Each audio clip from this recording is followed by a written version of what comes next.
In this assignment, we're going to place our photo from the previous assignment into the magazine cover from our previous assignment, and then we'll update the letters in the design and digitally manipulate the photo that we place in the design to merge well with the letters to create a successful design.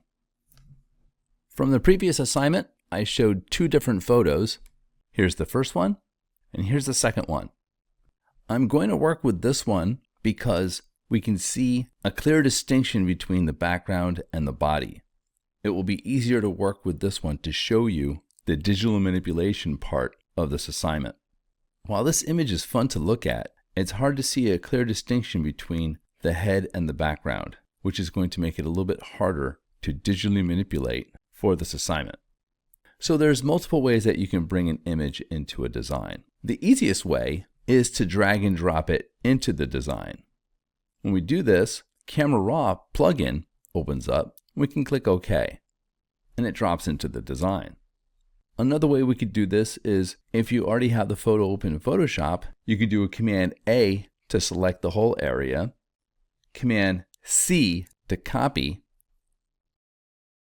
and then come to the design that you want to import the image and do a Command V to paste it in. Both ways are acceptable. Okay, we only need one of the images, so I'm going to delete that one. If when you drag and drop the image into the Photoshop document, you may see a little icon on the bottom right of the thumbnail. That icon tells us that this image is a smart object.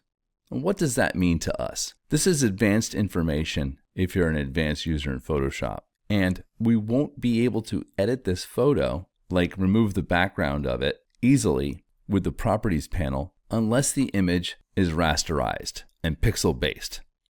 So you would right click on the layer and then click on Rasterize Layer. When we click Rasterize Layer, the icon goes away, and in the Properties panel, we now have the Remove Background button. We're going to use that later in this assignment.